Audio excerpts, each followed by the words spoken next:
Government Middle School 1 Chin Chip tên này boxing match row pui tu kan clear do na de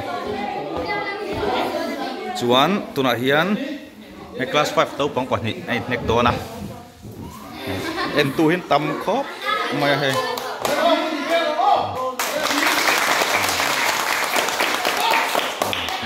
chỉ trần do này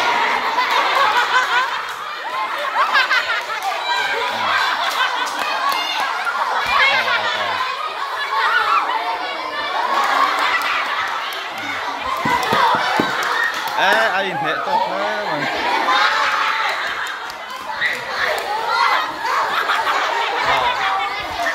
mà tôi dọc rep thì chết phải dọc mày cái gì referee sar chuan anh đi ai ăn hết kia cái xem cho lệ rồi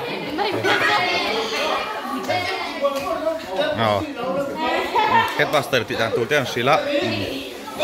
lẽ thì để đó nè có xí con nó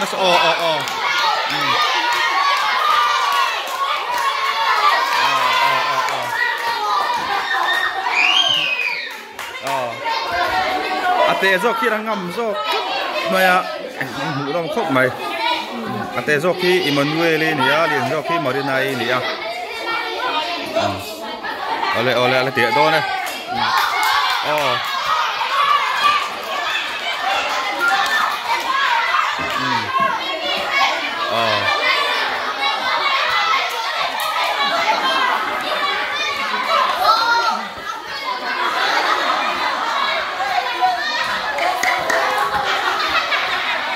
anh fit le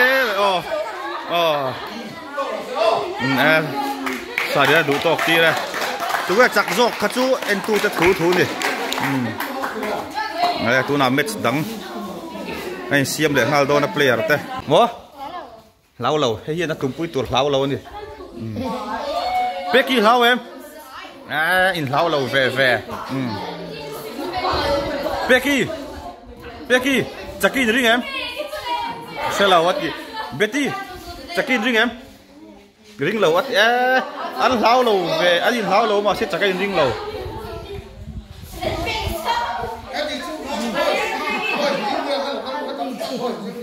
này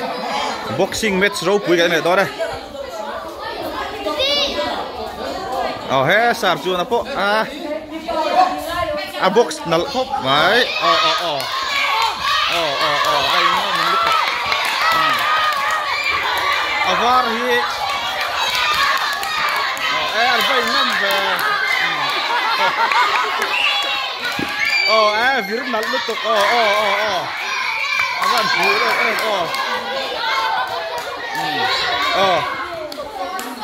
arba'in năm biak vele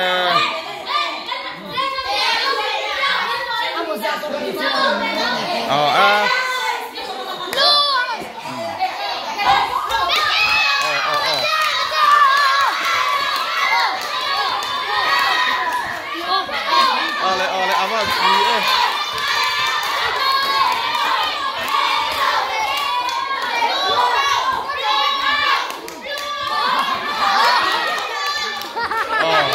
asem hi huai re khop mai anh làm rất là dễ hết chưa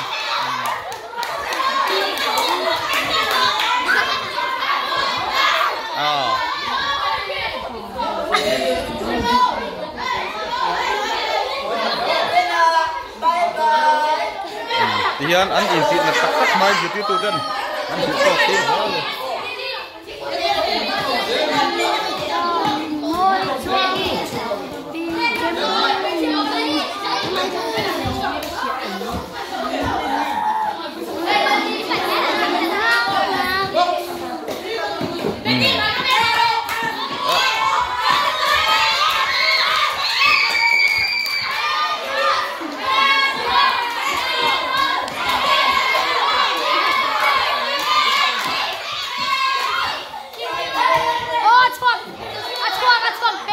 ai ngâm to khóc này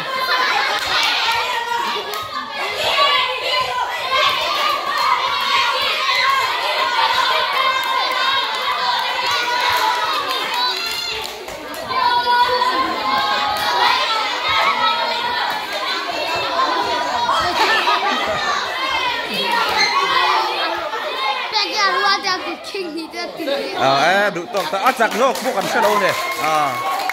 ai nhẹ to khóc mày